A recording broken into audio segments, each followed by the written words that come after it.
for me, it's just been a constant analog curve of going up. It's never been away. I'm always working on something Dragon Ball related. Most I've ever been away from the show is about a year. So for me, because if I wasn't working on Kai, I was working on the video games, and we took our time finishing Kai for a number of reasons that I'm not aware of. But I didn't finish that till like year before last. It was literally Kai and then Super. Yeah, and so I haven't had a break. So to me, it's never gone away. It's just been this. Yeah, we've got 3 different levels of that. We got OG, came in Kai, and then just since Super. Yeah. It's a dream, man. It's amazing. I always compare it to a rock band that has a large core cult following, and then that band spilled into the mainstream but didn't lose their core cult following. So it's like kind of like that, you know. They even if it leaves the mainstream, well, there'll always be that core cult following of Dragon Ball fans forever. I can't expect it'll go away long after I'm dead.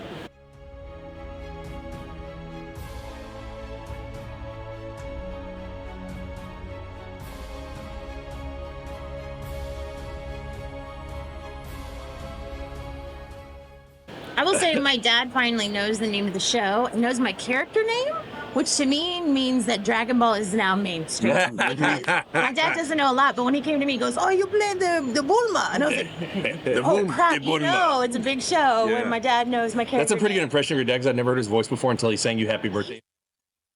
Having started doing anime, back in the late '90s, whilst Dragon Ball was kind of ramping up and becoming the phenomenon that it became at that time.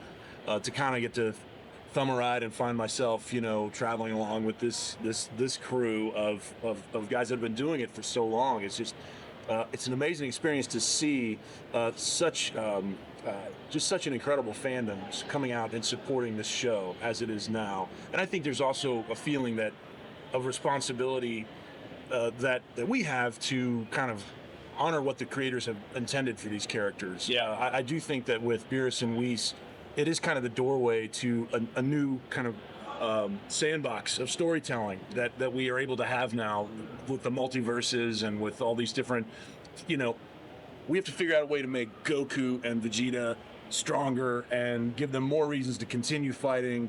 When will their story be over? Right. The Goku Vegeta rivalry. Yeah. Will they finally just be bros?